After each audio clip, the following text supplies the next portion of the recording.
नमस्कार, आप देख रहे हैं खबर 100 में हूं आपके साथ राहुल मौर्य। आइए रुख करते हैं इस वक्त की बड़ी खबरों पर, लेकिन उससे पहले एक नजर हेडलाइंस की ओर। मंत्री विश्वास सारंग ने कलेक्टर को लिखा पत्र, कोरोना संकट में विधायक निधि खर्च करने को कहा। 5 आरोपी इंदौर पुलिस के हत्थे चढ़े, रेमडेसिविर इंजेक्शन की कर रहे थे कालाबाजारी। कोरोना से संक्रमित हुए पुलिसकर्मी, इंदौर डीआईजी ने बढ़ाया मनोबल, कहा जिंदगी की जंग जारी। राकेश सिंह यादव का तीखा वार, प्रदेश सरकार पर साधा निशाना, संक्रमण रोकने में नाकाम रही सरकार।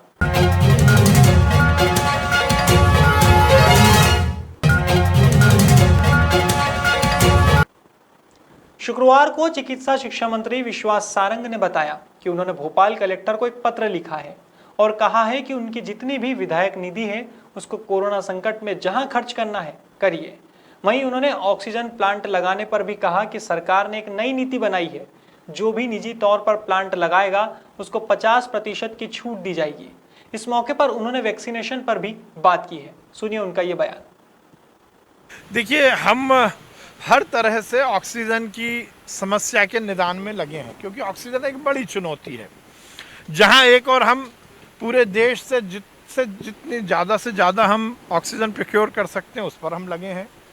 ट्रांसपोर्टेशन के मामले में, चाहे वो सड़क के माध्यम से हो, रेल के माध्यम से हो या विमान के माध्यम से हो, वो तो हम कर ही रहे हैं, पर उसके साथ साथ हमारी और वैकल्पिक व्यवस्थाएं क्या क्या हो सकती हैं, इस पर भी हम काम कर रहे हैं। पूरे प्रदेश में हर स्थान पर हम ऑक्सीजन जनरेशन प्लांट लगा रहे हैं, संभागीय स्तर पर बड़ा और जिलों में कम से कम 1 से 2 तक हम प्लांट लगा रहे हैं, जो अस्पतालों में रहेंगे, जिला अस्पताल में रहेंगे। उज्जैन जिले के तराना नगर में लॉकडाउन के चलते अवैध कारोबारियों का बोलबाला है। यहाँ मालीखेड़ी रोड के निवासियों का कहना है कि विधायक निवास के सामने और ऑफिसर कॉलोनी के निकट शराब की बिक्री खुलेआम की जा रही है। ऐसे में यहाँ पर असामाजिक तत्वों का जमावड़ा भी लगा रहता है। हालांकि रहवासियों की शिकायत पर पुलिस ने कार्यवाही तो की, लेकिन आधे घंटे में ही आरोपी को रिहा कर दिया गया। इतना ही नहीं, 2 पेटी शराब की जब्त कर कार्यवाही होना बता दिया गया।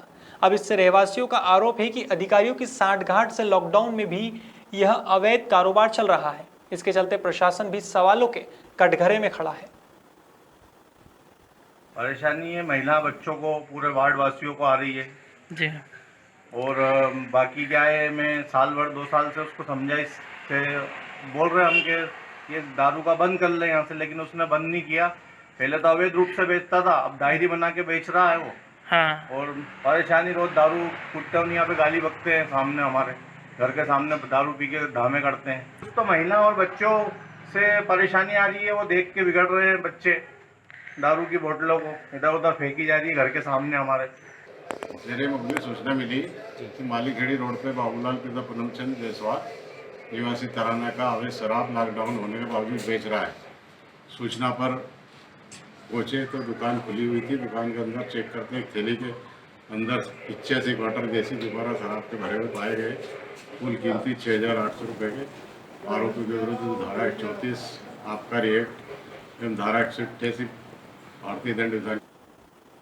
रेमडेसिविर इंजेक्शन की कालाबाजारी रुकने का नाम नहीं ले रही है। हाल ही में इंदौर क्राइम ब्रांच को मुखबिर से सूचना मिली थी कि 4 आरोपी रेमडेसिविर इंजेक्शन बेचने की फिराक में थाना बाणगंगा क्षेत्र में घूम रहे हैं। इसके बाद क्राइम ब्रांच और बाणगंगा पुलिस ने संयुक्त कार्यवाही करते हुए एक टीम गठित की और चारों आरोपियों को मौके से पकड़ने में सफलता हासिल की है। पुलिस ने आरोपियों के पास से 5 रेमडेसिविर इंजेक्शन भी जब्त किए हैं।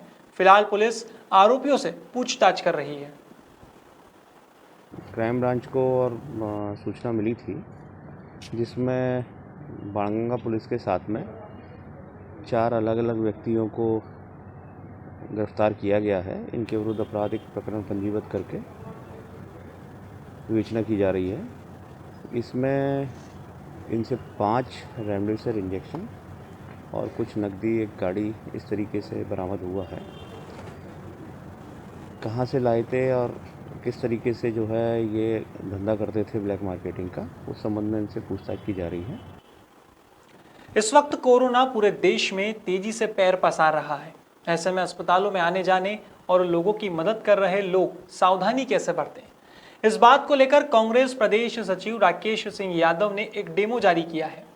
राकेश सिंह की माने तो वे खुद अस्पतालों में जाकर लोगों की मदद कर रहे हैं। इसके चलते वे खुद सावधानी बरत रहे हैं और लोगों से भी अपील कर रहे हैं। देखिए उनका ये जारी वीडियो। कोरोना वायरस कभी भी उड़ के नहीं आता, उसके कोई पंख नहीं है, वो एक मरा हुआ वायरस है। लेकिन वो जब आपके हाथों पे या कहीं शरीर पे आता है, वो सांस के जरिए एंटर करता है। मैं आपको एक छोटे से डेमो के जरिए बताता हूँ कि हम लोग जैसे हॉस्पिटल जाते हैं, सबसे पहले हम अपना एक जो मास्क रहता है, ये N95 मास्क लेते हैं, उस पर एक सर्जिकल मास्क लेते हैं। ये दोनों मास्क हम इस तरीके से चेहरे पे लगा लेते हैं। ये एडजस्ट हमने कर लिए, मास्क लगा लिए। इसके बाद अब हमें हाथ चेहरे पे नहीं ले जाना और इस सैनिटाइजर को पूरा हाथों से क्लियर करते हैं। चेहरे पे हमें हाथ जब तक नहीं ले जाना है जब तक ये पूरे सैनिटाइज नहीं हो जाए। इसके बाद हम किसी को आईसीयू में देखने जाते हैं, पैर हमारे अंदर जाते हैं, पैर को हम पूरा सैनिटाइज करते हैं। आपको सबसे ज़्यादा सुरक्षित चेहरे का जो मास्क है, आप कोशिश करें घर से निकलें तो वापस घर आने के बाद ही मास्क उतारें, ना उसको ठीक करें ना चेहरे पे हाथ लगाएं। सामान्य तौर पर 200 बार चेहरे पे हाथ जाता है। कसम खा लें अगर चेहरे पे हाथ नहीं जाएगा आप कोविड से पीड़ित।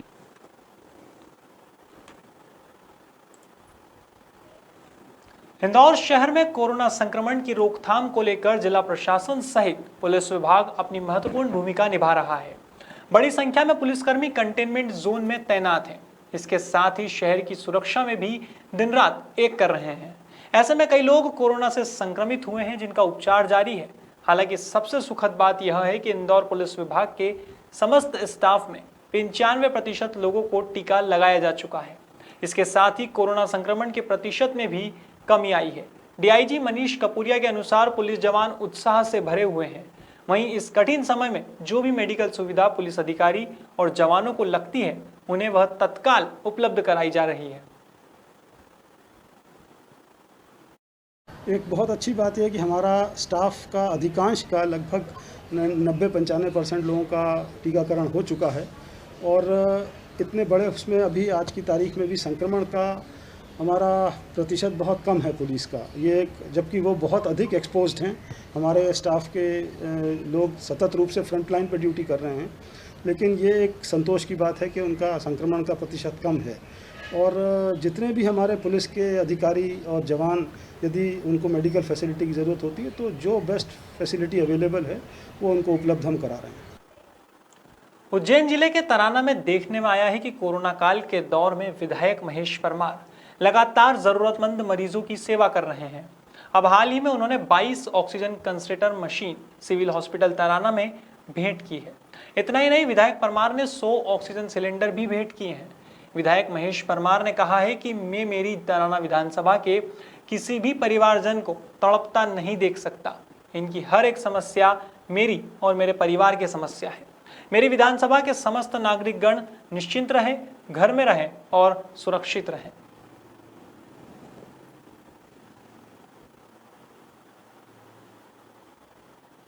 शुक्रवार को प्रदेश कांग्रेस सचिव राकेश सिंह यादव ने मीडिया से बात करते हुए बताया कि शिवराज सरकार कोरोना संक्रमण रोकने में नाकाम रही है। मेडिकल सुविधा फ्लॉप सिद्ध हुई है। वहीं कोरोना की चेन तोड़ने के लिए किया गया लॉकडाउन भी असफल रहा है। इस दौरान उन्होंने यह भी आरोप लगाया कि 4 लाख के मुआवजे के लिए मौतों के आंकड़े छुपाने का खेल जारी है। सुनिए राकेश सिंह यादव का आरोपों से भरा ये बयान। इनके जो सुप्रीमो हैं वो आपदा को अवसर बनाते हैं। वो ऑक्सीजन बेचते हैं, वो रेमडेसिविर बेचते हैं, वो हर चीज़ की ब्लैक मार्केटिंग कैसे हो सकती है। आज आप देख लें, पिछली बार 2 महीने में ये बातचीत हुई थी, बिजली का बिल माफ़ कर देंगे, टैक्सेस माफ़ कर देंगे, ये आपको राहत देगी सरकार। मोदी जी गायब हो गए हैं, कोई राहत नहीं। जीएसटी के लिए डंडे चलाए जा रहे हैं, बिजली के बिल कनेक्शन काटे जा रहे हैं। क्या ये कोरोना जब उससे ज़्यादा खतरनाक है तो राहत उससे डबल नहीं होना थी? लेकिन महाशय चित्र से गायब हैं, पंचतंत्र की कहानी सुनाते हैं। यहाँ के मुख्यमंत्री ऐसा भाषण देते हैं जैसे सत्संग हो रहा है। अरे लोग मर रहे हैं, आंखों से देखिए, आंख खोल के। लाइन लगी है अस्पताल के बाहर, सिलेंडर के लिए लाइन लगी है, जान बचाने के लिए। गैस का सिलेंडर नहीं है, लेकिन शिवराज जी को ये लगता है कि शायद एक गैस का सिलेंडर है, खाना बनाना है घर जाके। उस कहते हैं अगर आत्मविश्वास मजबूत हो तो दुनिया में कोई भी आपको हरा नहीं सकता है। ऐसा ही कुछ जज्बा इंदौर शहर के एक थाना प्रभारी तहजीब काजी में देखने को मिलता है। वे सभी के सामने एक मिसाल पेश कर रहे हैं। दरअसल उन्होंने सकारात्मक सोच, पावर योगा, एक्सरसाइज और मानसिक दृढ़ता से कोरोना को हराने की बात कही है। वैसे यह सिर्फ उन्होंने कहा नहीं बल्कि करके भी दिखाया है। उन्होंने पावर योगा, रूटीन एक्सरसाइज की बदौलत अपने थाने के 10 पुलिसकर्मी और अपनी 87 साल की बुजुर्ग मां को कोरोना से ठीक कर दिखाया है। यह खबर उन सभी लोगों को प्रेरणा देती है जो इस वक्त कोरोना से लड़ाई लड़ रहे हैं। बता दें, तहजीब काजी के 60% लंग्स इन्फेक्टेड हैं, लेकिन फिर भी वे फिट रहकर खुद का ख्याल रखे हुए हैं, जिससे डॉक्टर भी आश्चर्यचकित हैं। इसे लेकर थाना प्रभारी तहजीब काजी ने कहा है कि आपको पॉजिटिव सोच रखना जरूरी है। सर, कोरोना काल और सर जनता कर्फ्यू लगातार आप ड्यूटी पे रहे सर, और आखिरकार आप कोरोना से संक्रमित हुए, क्या अनुभव रहा सर, कैसे आपने इसको पार पाया? जैसे ड्यूटी तो हम लोगों की रहती है, ड्यूटी में चेकिंग के दौरान दूसरे दौरान संपर्क में आते हैं। अभी भी जब ड्यूटी पे था तो मेरा ड्राइवर भी किसी उसमें संपर्क में आ गया था और एक एक्सीडेंट हुआ था कोरोना वेस्ट गाड़ी से। उस टाइम पर भी महिलाओं को हमने गाड़ी में से बचाने के लिए उसके संपर्क में आ गए थे। उस टाइम पर जब ड्राइवर पॉजिटिव आया था, मुझे भी लगा कि मुझे कराना चाहिए, तो मैंने करा। तो मेरा भी CT स्कैन में काफ़ी ज़्यादा संक्रमण था, लगभग 55 से 60% के करीब था। पर कोरोना के बारे में मेरे पहले से अवेयर था कि कोरोना होने पे ज़्यादा घबराने की ज़रूरत नहीं है, आपको आपके लंग्स और इम्यूनिटी अच्छे से रखना चाहिए। तो हम लोग पहले से ही योगा, पावर योगा वगैरह करते रहे थे। तो जब मेरे 55-60% था, तब भी मेरा ऑक्सीजन लेवल 97 था। तो इतनी चिंता नहीं की मैंने, डॉक्टर्स की सलाह के हिसाब से उन्होंने जो दवाई दी। ग्वालियर के स्मार्ट सिटी कॉरपोरेशन के कंट्रोल कमांड सेंटर में होम आइसोलेशन में रह रहे कोरोना संक्रमित मरीजों के लिए एक नया मोबाइल ऐप तैयार किया गया है। इसमें अब मरीज अपनी समस्याओं को लेकर डॉक्टरों से परामर्श कर सकेंगे। बता दें, इस ऐप को स्मार्ट कवच नाम दिया गया है। इससे न केवल घर पर रह रहे मरीजों को गाइड किया जा सकेगा बल्कि उनकी मॉनिटरिंग भी की जाएगी।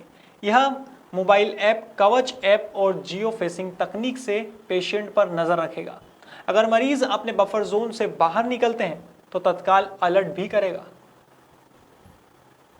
इसमें जैसा आपको पता है कि हमारे ऊपर होम आइसोलेशन में जो पेशेंट्स हैं उनकी मॉनिटरिंग की जिम्मेदारी होती है। हमें बार बार कॉल्स आ रही थी कि कोई व्यक्ति होम आइसोलेशन में है लेकिन वो बाहर घूम रहे हैं, बाजार में घूम रहे हैं, अन्य व्यक्तियों से मिल रहे हैं, शादियों में जा रहे हैं। ये कंप्लेन हमारे पास बहुत ज़्यादा आ रही थी।